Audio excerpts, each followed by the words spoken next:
कि भारत की जो है हमें झलक देखने को मिलेगी। अच्छा, जो थीम होती है हर साल, वो थीम भी आपको बता दें, विकसित भारत, भारत लोकतंत्र की मातृका। ये हमारे गणतंत्र दिवस की आज की थीम है और इसी थीम पर तमाम झलकियां और परेड भी आप होती हुई देखेंगे। और चलिए, इस बीच हमारे साथ दो बेहद खास मेहमान भी जुड़ गए हैं जो नए भारत की नई तस्वीर की बारीकियां हमारे साथ साझा करेंगे। हमारे साथ जुड़ गए हैं विदेशी और सामरिक मामलों के एक्सपर्ट, हमारे साथ जुड़ गए हैं रविंदर सचदेव साहब, और साथ ही मेरे साथ जुड़ गए हैं मेजर जनरल रिटायर्ड राजन कोचर। आप दोनों का स्वागत है हमारी इस बेहद खास पेशकश में, और आप दोनों को ही गणतंत्र दिवस की ढेरों शुभकामनाएं। रविंदर जी, आपके पास आऊंगी सबसे पहले, और कुछ मेरे ख्याल से जो थीम है आज के गणतंत्र दिवस की, अब की बार के गणतंत्र दिवस की, उस पर बात करना चाहती हूँ। विकसित भारत, भारत लोकतंत्र की मातृका, इसको अगर आपको समझाना हो, परिभाषित करना हो, तो आप कैसे समझते हैं? Thank you. देखिए, दुनिया में जो समझाना या मैसेजिंग होती है उसके दो कंपोनेंट होते हैं। एक तो विजुअल कम्युनिकेशंस, अगर कम्युनिकेशन देखें, और जो शब्द कहे गए हैं। तो आज का जो दिन होता है इसमें विजुअल कम्युनिकेशन और विजुअल मैसेजिंग बहुत अहम रोल प्ले करता है। और ये विजुअल मैसेजिंग जो प्ले कर रहा है रोल, भारत की कल्चरल डाइवर्सिटी, हमारी मिलिट्री स्ट्रेंथ स्पेशली, और जैसे नारी शक्ति इस साल का थीम है। देखिए, नारी शक्ति को भारत को अनलॉक करना है। हमारी लेबर फोर्स में करीब 23% या 22% है नारी नारी जो लेबर फोर्स में होती हैं, और मेल्स करीब 72-75% हैं। चाइना में बाय द वे विमेन जो लेबर फोर्स में करीब 60% है। तो इमेजिन कीजिए, हमारे पास अभी इतना पोटेंशियल है जो अनलॉक हमें करना है। तो वो अलग। विकसित भारत की जहां तक बात है, ये विजुअल कम्युनिकेशन में आएगा। आज जो भी आप इमेजेस देखेंगे, आपके दर्शक और हम सब, इनसे भारत की प्रोग्रेस, भारत की मॉडर्नाइजेशन, जो हमारे मिलिट्री डिस्प्लेस होंगी, और क्वालिटी जो है हर चीज में, अब आप देखिएगा भारत में हर चीज की क्वालिटी इंप्रूव हो गई है। एक जो मॉडर्न कहे, या अब जैसे ये देखिए, ये आप विजुअल चला रही है, गाड़ी चल रही है, उसके साथ जो चार सिक्योरिटी प्रोफेशनल्स चल रहे हैं, प्रोफेशनल दिख रहे हैं। तो भारत इस समय की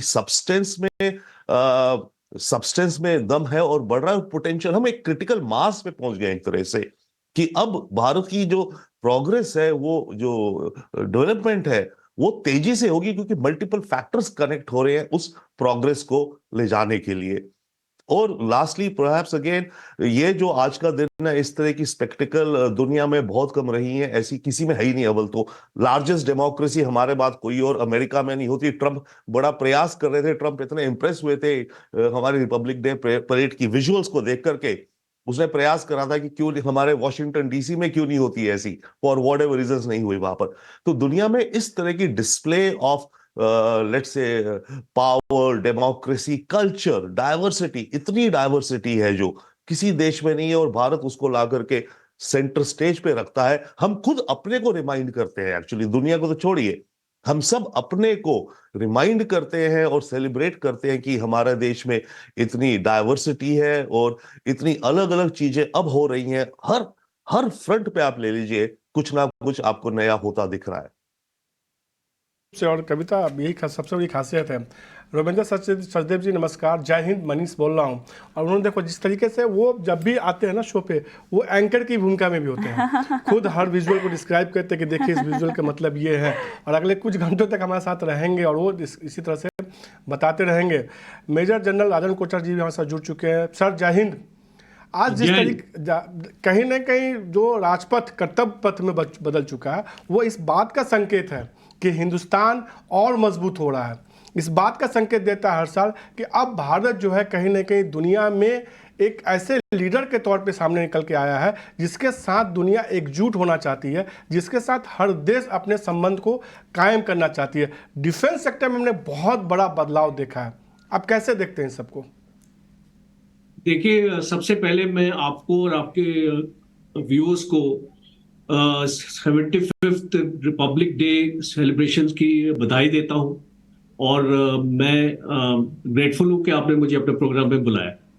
अब डिफेंस के बारे में अगर हम बात करें तो एक पैराडाइम शिफ्ट जिसको मैं बोलता हूं डिफेंस सेक्टर में हुआ है। मोदी जी के आने के बाद 2014 के बाद काफी डिफेंस रिफॉर्म्स सामने आए हैं। सबसे पहले रहा है डिफेंस एक्विजिशन प्रोसीजर 2020। हमारे जो फॉरेन एक्विजिशंस हम लेते थे, पहले हमको 5 से 7 साल लगते थे कोई भी इक्विपमेंट को फौज में लेके आना। अब वो चीज एक फास्ट ट्रैक प्रोसीजर बना दिया गया है डीएपी 2020 के जरिए। तो हम जल्दी जो भी हमारी रिक्वायरमेंट होती है वो 6 महीने में हम उसको कंप्लीट कर लेते हैं। दूसरा है corporatisation of ordnance factory board. अगर आपने देखा होगा कि हमारी जो डिफेंस इंडस्ट्री है वो 41 ऑर्डिनेंस फैक्ट्रीज थी हमारी, तो अभी उस पे कॉर्पोरेटाइजेशन करके 7 डिफेंस पीएसयूज में उसको कन्वर्ट कर दिया गया है। ये एक बहुत बहुत इंपॉर्टेंट स्टेप है। तीसरा, अभी आपने हाल ही में सुना होगा डीआरडीओ का एक रिव्यू हुआ है, और ये जो रिसर्च और डेवलपमेंट है, जिस देश में रिसर्च और डेवलपमेंट एक ऊंचे स्तर की रहेगी वो देश हमेशा विकसित की ओर बढ़ेगा। और ये मैसेज आज रिपब्लिक डे परेड से भी जा रहा है। आप देखेंगे कि जो डिस्प्ले होगा, अच्छा, उसमें मिसाइल्स दिखाए जाएंगे, ड्रोन जैमर्स दिखाई जाएंगे, सर्वेलेंस सिस्टम दिखाए जाएंगे, व्हीकल माउंटेड मोटर्स दिखाए जाएंगे और इन्फेंट्री कॉम्बैट व्हीकल दिखाई जाएंगी। ये एक फ्यूचरिस्टिक वेपन सिस्टम या प्लेटफॉर्म्स जो हम अपने देश में मैन्युफैक्चर कर रहे हैं, अभी जो इंडियनाइजेशन हो रही है उसके जरिए ये सामने शोकेस किया जा रहा है। और जैसे रविंद्र जी ने समझाया कि इट इज ऑल विजुअल। अगर आज इस परेड को खाली हमारे देशवासी नहीं देख रहे, ये पूरा वर्ल्ड देख रहा है, ये पूरे वर्ल्ड को मैसेज जा रहा है, चाइना और पाकिस्तान को भी मैसेज जा रहा है कि भारतीय फौज और भारतीय की जो लड़ने की क्षमता है ये उसको हमने कितना बेहतर किया है। तो ये एक बहुत जरूरी है, एंड स्पेशली जितने रिफॉर्म्स डिफेंस सेक्टर में हुए हैं और अभी जो होने वाले हैं, हमारा जो एक्सपोर्ट टारगेट है वो 50,000 करोड़ पे रखा गया है और वो हमने 2025 तक हासिल करना है डिफेंस सेक्टर में। तो ऑलरेडी हमने 38,000 करोड़ तक हम पहुंच चुके हैं। तो ये सारा जो इंडिकेशन जो मैं आपको बता रहा हूं, ये एक रोड मैप की तरफ हमको लेके जा रहा है। कोई भी अगर हमको अपनी प्लानिंग करनी पड़ती है, उसका एक रोड मैप बनता है और उस रोड मैप को हम हर एक साल रिव्यू करते हैं। तो इस प्रकार से जो डिफेंस प्लानिंग ऑर्गेनाइजेशन है उसका भी गठन अभी किया गया है। और आपने देखा होगा कि स्टार्टअप्स को कितनी इंपॉर्टेंस दी जा रही है। हमारे पास आईडेक्स करके एक ऑर्गेनाइजेशन आ चुकी है, डिफेंस टेक्नोलॉजी ये फंड है जो हम स्टार्टअप्स को हम पैसे देते हैं, मुहैया करते हैं। 5 करोड़ तक एक स्टार्टअप को फंडिंग दी जा रही है। और जितने भी हमारे यंग साइंटिस्ट हैं, हमारे जो यंगस्टर्स हैं हमारे देश में, हम उनको बढ़ावा देना चाहते हैं कि वो दूसरे देशों में ना जाए। हमारे देश में रह के टेक्नोलॉजी का जो भी गठन है, जो भी artificial intelligence, robotics, quantum computing, blockchain, इस टाइप की ये टेक्नोलॉजी हमको अपने देश में डेवलप करनी है। और इसीलिए ये जो स्टार्टअप्स की मुहिम जो निकली है, इसमें मुझे बहुत खुशी होती है क्योंकि मैं कई फोरम में जाता हूं और मैं बात करता हूं यूथ से और ये इसको यंग एंटरप्रेन्योर से, तो मुझे खुशी होती है कि वो इतना अच्छा और बेहतर काम कर रहे हैं और डिफेंस सेक्टर के साथ जुड़े हुए हैं। आज अगर आप देख रहे हैं कि ड्रोन्स का मैन्युफैक्चर इंडिया में हो रहा है और इसको लद्दाख में इंडियन मैन्युफैक्चर्ड ड्रोन्स, आज एक शोकेस भी होगा प्रचंड, उसको दिखाया जाएगा कि हमने अपने डीआरडीओ में इसको बनाया है। और इस प्रकार के कई टेक्नोलॉजिकल जो अपग्रेडेशंस हो रही है फौज में, एक एवोल्यूशन हो रही है इंडियन आर्म फोर्सेस में, वो हमारा यूथ कर रहा है। आज हम अकेडमी के साथ हम इसको मिल चुके हैं, सारे आईआईटीज ने जो हैंड होल्डिंग हम उनकी कर रहे हैं, वो फौज के साथ मिलके टेक्नोलॉजी का उसको अपग्रेड करने की कोशिश कर रहे हैं और एक असिमुलेशन करने की कोशिश कर रहे हैं कि फौज में हम किस टाइप की टेक्नोलॉजी लेके आ सकते हैं। तो इस प्रकार के जो इनिशिएटिव्स हम देख रहे हैं, और आज हमको इस रिपब्लिक डे परेड में चंद्रयान 3 की भी एक झांकी दिखाई जाएगी, जो पूरे वर्ल्ड को एक मैसेज दे रही है कि भारत कहां तक पहुंच गया है और भारत का झंडा कहां तक लहरा रहा है। तौर पे तो कहीं ना कहीं कविता, और जो लगातार बता भी रहे हैं सब कि भारत की ताकत को दिखाया जाएगा, और ये सीधे तस्वीरें जो है वॉर मेमोरियल से आ रही है। पहले क्या होता था ना कि राजपथ पे जब होता था गणतंत्र दिवस, तो उससे पहले प्रधानमंत्री जाते थे इंडिया गेट पे, वो वीर जवानों को सैल्यूट करते थे, उनको श्रद्धांजलि देते थे। 71 में गणतंत्र दिवस के बाद ये परंपरा बदली और वॉर मेमोरियल बनाया गया है। वहाँ पे जाके प्रधानमंत्री मोदी सहित रक्षा मंत्री ने थोड़ी देर पहले श्रद्धांजलि दी। वहाँ से सीधे तौर पे आप तस्वीरें देख रहे हैं, विजुअल्स भी आ रहे हैं, देखिए वॉर मेमोरियल की तरफ से वहाँ वो श्रद्धांजलि दे रहे हैं। ये तस्वीरें बताती हैं कि आज़ादी जो है ना, मिलना और उसको कायम रखने के लिए कितनी कुर्बानियां दी गई, कितनी कुर्बानियां देनी पड़ती है, और वो एक दिन का काम नहीं है। इस पथ पर आपको लगातार निरंतर रोज निकलना पड़ता है, और रोज नई योजनाओं के साथ, नई सोच के साथ आपको आगे बढ़ना पड़ता है। अच्छा, यहाँ पर सर्व महिला त्रिसेवा समूह का ऐतिहासिक समावेश भी आज होने वाला है, और कर्तव्य पथ पर जो झांकियां निकलने वाली है महिला सशक्तिकरण को लेकर, ये भी आज मुख्य बिंदु के तौर पर रहने वाला है।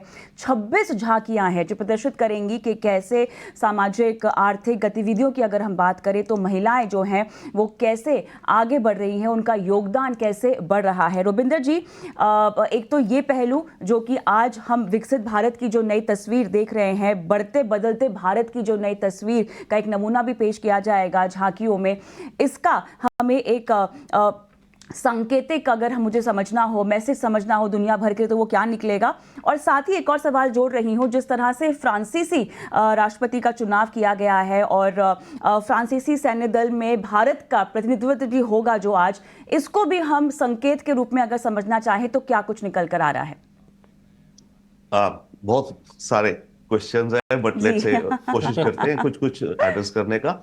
वन, देखिए ये जो जा रहा है, ये कि इंडिया इस समय किधर है, भारत और एस्पिरेशन हमारी, ये जो सारा इंडिकेट कर रहा है, जो ये संकेत जा रहा है, ये भारत की एस्पिरेशन भी दिखा रहा है, और हम अपनी एस्पिरेशन की तरफ क्या कुछ अचीव कर चुके हैं वो भी दिखा रहा है। सबसे बड़ा तो आई थिंक मे बी एक ये मैसेज है दुनिया भर के लिए। सिमिलरली विमेन की पार्टिसिपेशन, जैसे पहले भी बात हो रही थी, डेफिनेटली बहुत वेलकम है। ये एक बहुत बड़ा पोटेंशियल है, ये कोई किसी को फेवर नहीं कर रहे हैं, और ये उस हिसाब से भी नहीं देखा जाना चाहिए, राइट जी? Should I continue? जी बिल्कुल बिल्कुल, सॉरी, श्योर, ओके। तो वो है। सेकेंडली कमिंग जो फ्रांस की बात, यस, देखिए फ्रांस को एक जरूरत दोनों की है, और वो पार्टनरशिप वही बनती है जहां पर दोनों पार्टीज की कोई ना कोई अपनी नीड्स हो, स्पेसिफिक, और फुलफिल करते हैं। फ्रांस हमारी कुछ जरूरतों को फुलफिल करता है, और हम भी फ्रांस की कुछ जरूरतों को।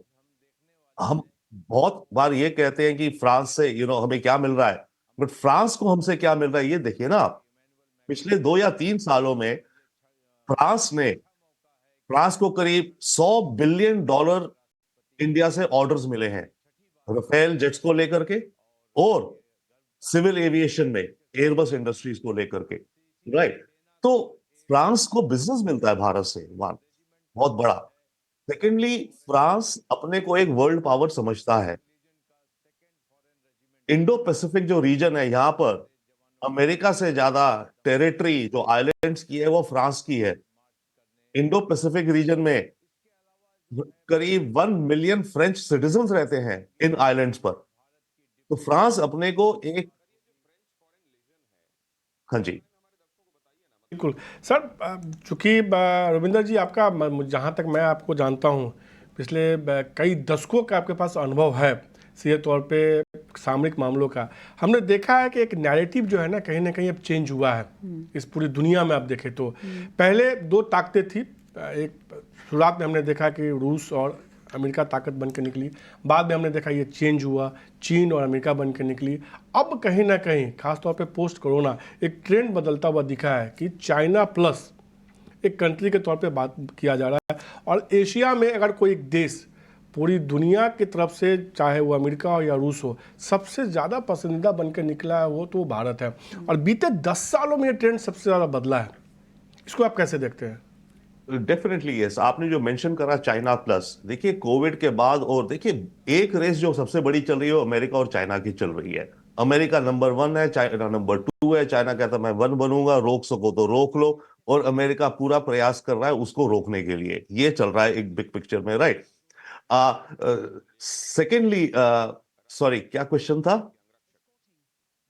जिस तरीके से भारत मजबूत होकर निकल रहा है, इस ट्रेंड को, बदलते हुए ट्रेंड को आप कैसे अब देख रहे हैं? एक ट्रेंड को, हाँ डेफिनेटली। तो ये खास करके यूक्रेन वॉर के बाद, अव्वल कोविड के बाद एंड सेकेंडली यूक्रेन वॉर के बाद, एक ये नया, अब रियली कहे नया युग, न्यू वर्ल्ड ऑर्डर कहा जाता है।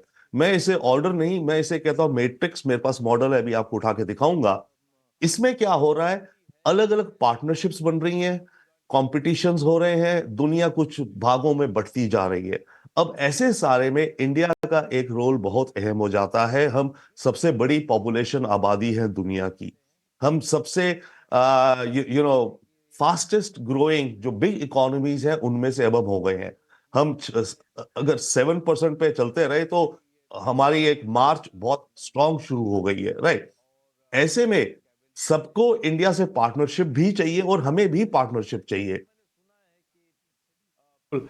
तो ये कहीं ना कहीं आप सही कह रहे हैं कि एक वर्ल्ड ऑर्डर जो है ना बदलता हुआ दिखा, और ये खासतौर पे बीते 10 सालों में तो सीधे तौर पे दिख रहा है दुनिया में कि वो वर्ल्ड ऑर्डर कहीं ना कहीं बदलता हुआ दिख रहा है। चाहे वो अमेरिका में पीएम मोदी की रैली हो, हाउडी मोदी जैसे, जिसमें हमने देखा कि ट्रंप दिखे, या अलग अलग विदेशों में हमने देखा तमाम मोदी की जो रैलियां हुई पीएम मोदी की, उसका असर दिख रहा है।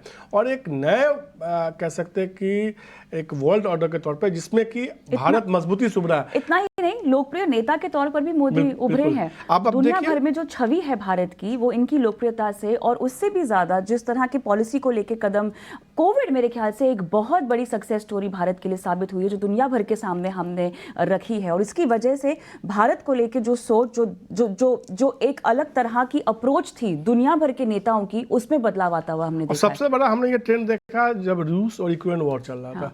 भारत रूस के साथ दिख रहा था और यूक्रेन बार बार कह रहा था कि आप मदद कीजिए। अमेरिका भी भारत के साथ दिखना चाह रहा था उस दौर में, और उस दौर में तमाम विरोधों के बावजूद रूस भारत को केवल सस्ते में तेल दे रहा था। ये कहीं ना कहीं वर्ल्ड ऑर्डर बदलने के संकेत थे। अमेरिका लगातार चाह रहा था कि भारत जो है उनके साथ रहे, दिखे। यूक्रेन लगातार ये कह रहा था कि रूस पे वो दबाव बनाए और चीज़ों को संभालने की कोशिश करे, युद्ध को रोकने की कोशिश करे। मेजर सर, राजन सर, मैं ये जानना चाहता हूँ आपसे एक बड़ा चीज़, डिफेंस एक बड़ा सेक्टर रहा है इंडिया के तौर पर। हमेशा हमने देखा ना डिफेंस के लेवल पे हमेशा भारत जो है विदेशों पर निर्भर रहा। हमेशा हमने देखा डिफेंस के नाम पे, डिफेंस डील के नाम पे इस देश में सरकारें तक गई हैं, बदली गई हैं। मैं नाम किसी चीज़ का जिक्र नहीं करूंगा।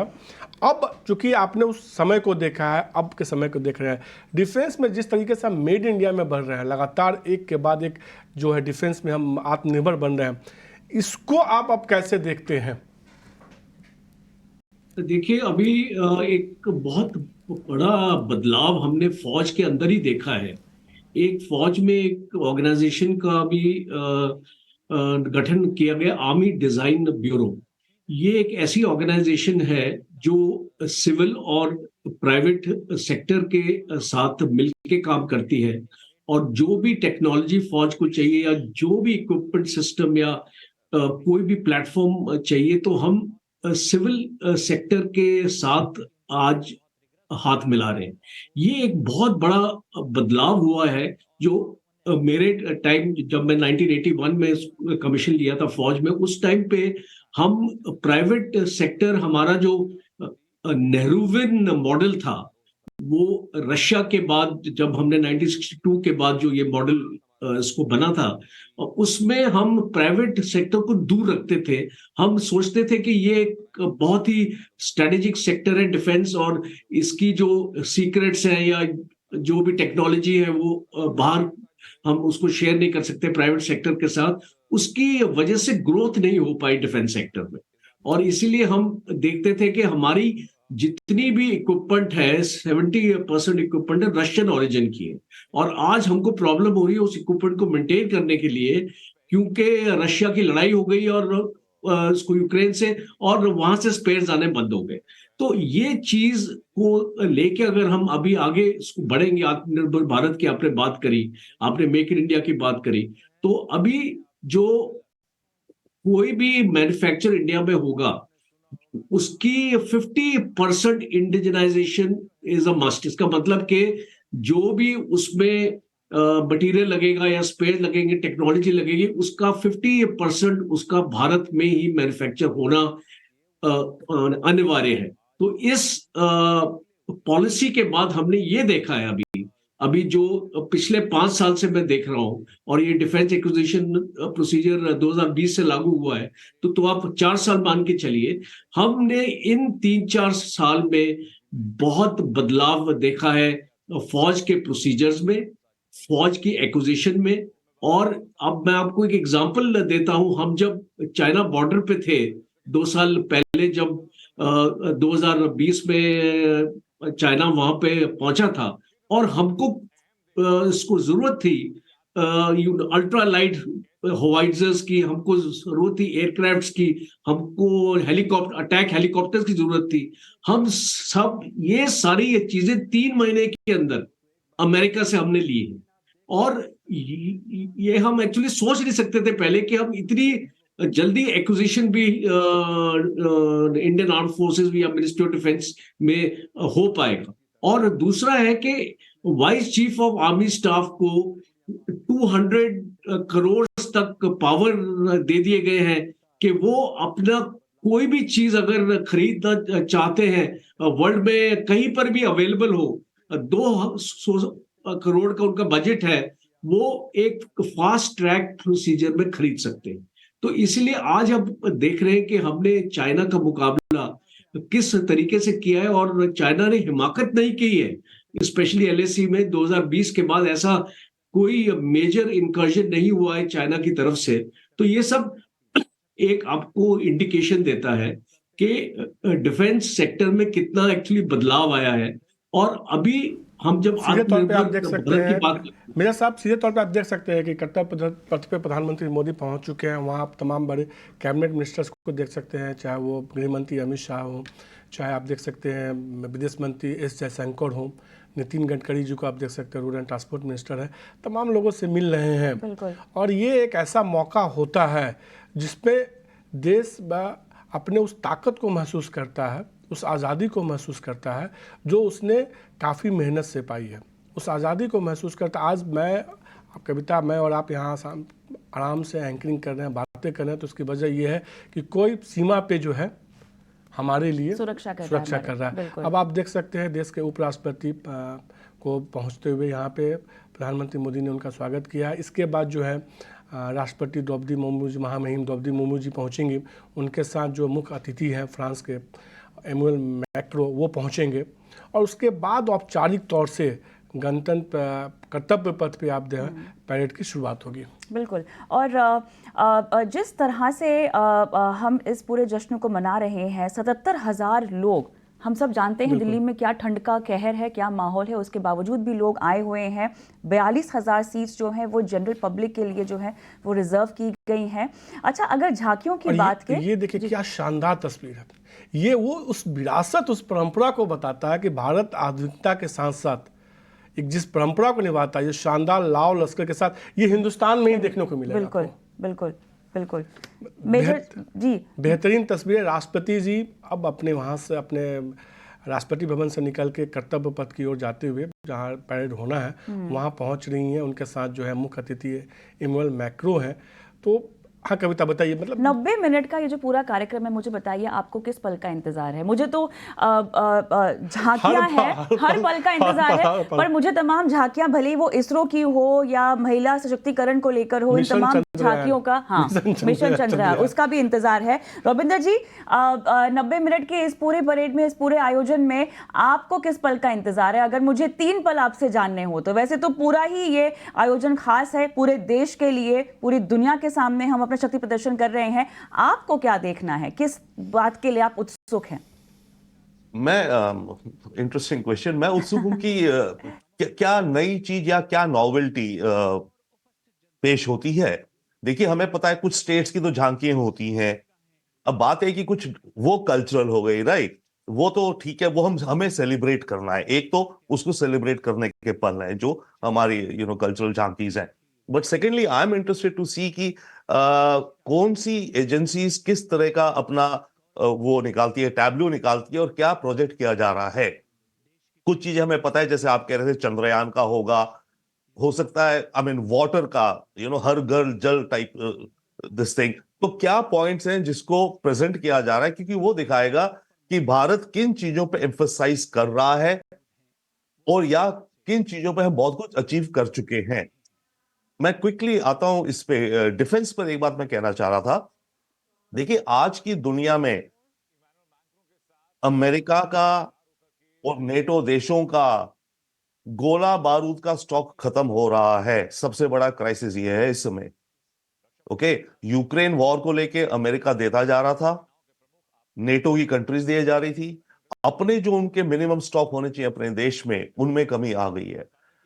अब प्रॉब्लम ये हो गई है, इधर इजराइल शुरू हो गया है, उधर अमेरिका को चाइना से तैयारी करनी है, क्योंकि चाइना अमेरिका का हो सकता है अगले 4-5 वर्षों में कॉन्फ्लिक्ट हो।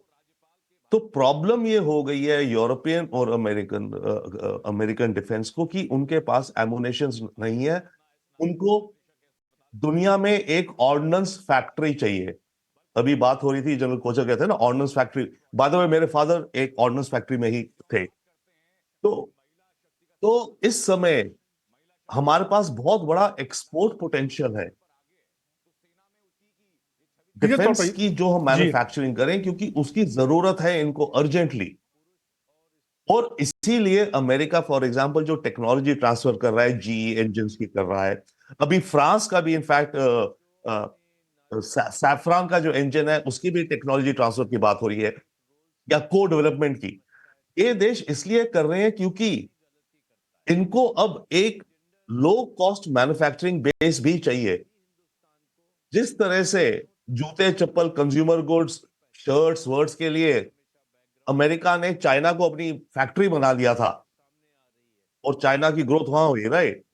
आज की दुनिया में अनफॉर्चुनेटली वॉर्स इतनी हो गई हैं और आने में दिखती हैं कि डिफेंस प्रोडक्शन की बहुत ज्यादा जरूरत है, गेन्स होंगी। आप एक बिजनेस चैनल्स हैं, आप देखिएगा, ट्रैक कीजिएगा, जो डिफेंस कंपनीज हैं, धीरे धीरे इनके ओवरऑल कैसे स्टॉक्स बढ़ेंगे और नई कंपनीज आएंगी डिफेंस सेक्टर में।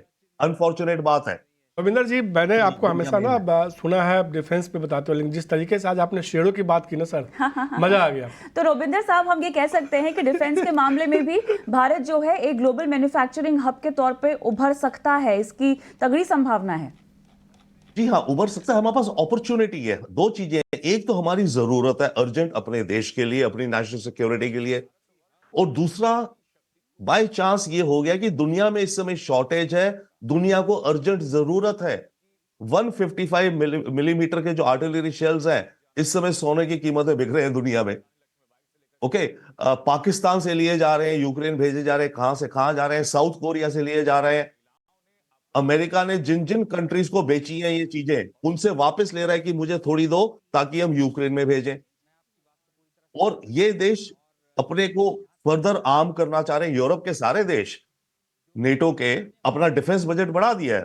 देखिए ना, जर्मनी ने 50 बिलियन से 100 बिलियन कर दिया है। इधर जापान भी अपना बजट डबल करने जा रहा है। तो ये जब सब बजट्स डबल करेंगे तो ये खरीदेंगे कहां से? इन देशों में, अमेरिका के बड़ी बड़ी 5-6 कंपनीज हैं जो डिफेंस की बड़ी हैं, Boeing, Northrop Grumman, Lockheed Martin इत्यादि। पर अमेरिका के अंदर इंडस्ट्रियल मैन्युफैक्चरिंग बेस खोखला हो चुका है पिछले 20-30 वर्षों से। काफी तो बल्कि चाइना से ही बन के आते हैं कंपोनेंट जो कि अमेरिकन डिफेंस इंडस्ट्री में जाते हैं। और जैवलिन, स्टिंगर मिसाइल्स वगैरह, अब जो नॉर्थरॉप गवर्नमेंट बनाता है स्टिंगर मिसाइल, वो कहता है मेरी तो फैक्ट्री बस इतनी है, मैं तो साल के 500 ही बना सकता हूं बस। अब अमेरिका को खुद अपने लिए चाहिए 4000 और, या यूक्रेन हर महीने मांग रहा है 100। नया प्लांट लगाने में उसके लिए स्किल चाहिए, प्रोफेशनल्स वो नहीं है। मेजर साहब, आपके पास भी आना चाहती हूँ, और क्योंकि सवाल सबको मैं यही पूछ रही थी कि किस पल का इंतजार होगा, आपके लिए वो क्या खास पल होंगे इन 90 मिनट में? तो मेरे लिए सबसे पहला पल होगा जब मैं विमेन ट्राई सर्विस कंटिजेंट का मार्च पास्ट देखूंगा। वो एक पहली बार हो रहा है, और एक रिपब्लिक डे परेड में हम एक ट्राई सर्विसेज का कंटिजेंट देखने वाले हैं। और जितनी भी हमारी महिलाएं हैं आज वो देखेंगी कि नारी शक्ति का क्या रूप है हमारे देश में, और वो इंस्पायर होंगी। हमारी जितनी मदर्स हैं, हमारी जितनी माएँ हैं, वो इंस्पायर होंगी अपनी बेटियों को फौज में भेजने के लिए। तो पहला तो क्षण ये रहेगा। दूसरा, मैं ये देखना चाहूंगा कि हम पूरे वर्ल्ड को आज क्या दिखाना चाहते हैं कि किस टाइप का मिलिट्री इक्विपमेंट हम यहाँ मैन्युफैक्चर कर रहे हैं। मेक इन इंडिया, आत्मनिर्भर भारत क्या है। आज आप देखेंगे कि नाग मिसाइल को इसको दिखाया, इसको जा रहा है। आप देखेंगे इन्फेंट्री कॉम्बैट व्हीकल को दिखाया जा रहा है। व्हीकल माउंटेड मोटर्स आएंगे आपके सामने ड्रोन जैमर्स आएंगे आपके सामने, और सर्वेलेंस सिस्टम आएगा। तो ये दूसरी चीज मैं देखना चाहूंगा कि हम अपनी मिलिट्री माइट हम दुश्मन को भी दिखा रहे हैं, चाइना और पाकिस्तान को भी दिखा रहे हैं कि अब जो पंगा लेने का टाइम नहीं है, बिकॉज भारत अभी उभर के आ रहा है। और तीसरी लास्ट चीज मैं देखना चाहूंगा, जो ये फ्लाई पास्ट होने वाला है, इसमें 54 एयरक्राफ्ट्स और हेलीकॉप्टर्स आएंगे, और इसमें विमेन पायलट्स भी इसको पायलट कर रही हैं। और इसमें पूरे टाइप के जितनी इंडियन एयरफोर्स में आज हवाई जहाज हैं, आप देखेंगे रफेल को, आप मिराज को देखेंगे, आप तेजस को देखेंगे, आप हमारे हेलीकॉप्टर्स देखेंगे। प्रचंड दिखाया जा रहा है पहली बार। तो इस टाइप की जो फ्लाई पास्ट है, वो एक कल्बिनेशन में, वो एक अंतिम में इसलिए रखा जाता है because that is icing on the cake. और जितने भी आज दर्शक आए हुए हैं, वो इस चीज का बेसब्री से इंतजार कर रहे हैं, बिकॉज वो एक बिल्कुल प्रिसिशन की तरह, वो एक फॉर्मेशन की तरह आएंगे। और ये पहली बार आप देखेंगे कि 54 एयरक्राफ्ट्स पूरे डिफरेंट फॉर्मेशंस में होंगे, और ऊपर से आप उनको देख पाएंगे। और इतना अच्छा इसको नजारा शायद दशकों में देखने को मिलता है। तो उस चीज के लिए मैं आई थिंक मैं खुद इसको बेसब्री से इंतजार कर रहा हूं। ऑडियो खोल दो उनका। सीधे तौर पे आप देख रहे हैं कर्तव्य पथ से सीधे तस्वीर आते हुए। रविंदर जी, में एक सवाल है जो आप जानना चाहूँगा, और आपसे बेहतर तरीके से कोई इसको बता नहीं सकता। जिस तरीके से हमने देखा कि फ्रांस के राष्ट्रपति मुख्य अतिथि तौर पर आए हैं,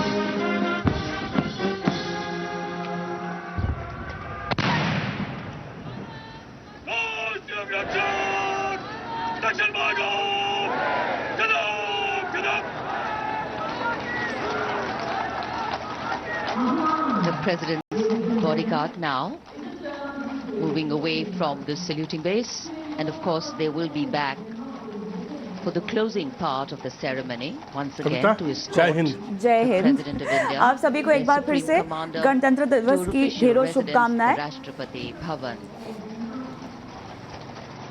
And now it's time for the parade to begin, and of course there will be a beautiful flower offering right at the इतना beginning. मधुर और इतना मनमोहक है हमारा नेशनल एंथम। जब भी आप सुनो और जब भी इस तरह के किसी समारोह में आप सुनो तो मनीष आज भी हमारे रोंगटे खड़े हो जाते हैं। बिल्कुल। स्टूडियो में जैसे ही एक बजना नेशनल एंथम शुरू हुआ, हम लोग खुद ब खुद खड़े हो गए। बिल्कुल। तो ये कहीं ना कहीं इसकी खूबसूरती है। रविंद्र जी, जो मैं सवाल आपसे पूछ रहा था कि जिस तरीके से फ्रांस के राष्ट्रपति मैक्रो को बनाया गया इस बार मुख्य अतिथि के तौर पे, सुरक्षा परिषद में लगातार एक अस्थायी सदस्य के तौर पे फ्रांस है और बार बार भारत को लेके ये मांग की जा रही है कि भारत को भी इसका मेंबर बनाया जाए। इस बार क्या आपको लगता है कि इस बातचीत में जब वो खुद आए हैं फ्रांस के राष्ट्रपति, इस मामले में थोड़ा हम एक आध कदम और आगे बढ़ते हुए दिखेंगे? बात होगी, बट रियलिस्टिक मेरी असेसमेंट है हमें यूएन सिक्योरिटी काउंसिल में सीट नहीं मिलने जानी, कोई चांस ही नहीं है फिलहाल। देखिए यूएन जो ये 5 देश हैं, कोई अपनी वीटो पावर डायल्यूट नहीं करना चाहेगा, चाहे जो भी कह ले, राइट। एंड ऑफ कोर्स वहां पर चाइना बैठा है एक, जो हर चीज में वो भारत के हिसाब से अपना एंगल देखता है। तो क्या होगा, यूएन सिक्योरिटी काउंसिल में कुछ मेंबर ऐड किए जाएंगे, केवल भारत ऐड किया जाएगा, वो हो नहीं, शायद नहीं। जापान भी ऐड किया जाएगा, 3-4 को मिला के ऐड किया जाएगा, 8-9 वीटो मेंबर्स हो जाएंगे। तो जो 5 जिनका वीटो है वो अपना वीटो छोटा थोड़ी चाहेंगे, वो अपनी पावर डायल्यूट नहीं होने देंगे। तो रियलिस्टिक असेसमेंट में मेरे विचार से यूएन सिक्योरिटी काउंसिल की सीट को लेकर यस हम पुश करते हैं, करता रहना चाहिए। मैं खुद हम कैंपेन चलाते हैं, दुनिया भर में प्रयास करते हैं as a public diplomacy campaign. But अगर मैं असेसमेंट करूं और मैं सोचूं कि होगा, तो मेरे ख्याल से वो विशफुल थिंकिंग है। वेरी ऑनेस्टली ये मेरा ओपिनियन है, मैं गलत भी हो सकता हूं। But at the same time yes, UN का रिफॉर्म होना जरूरी बनता है। यूएन सिक्योरिटी काउंसिल में भी कल ही मेरे ख्याल से मस्क ने ट्वीट किया कि ये तो बड़ी अजीब और गरीब बात है कि भारत यूएन सिक्योरिटी काउंसिल का मेंबर नहीं है। मस्क तो क्या जो भी है, बट यस यूएन का जो चार्टर है, it's we the people, okay. और वी द पीपल में भारत इस समय सबसे बड़ी आबादी का देश है, डेमोक्रेसी, और हम ही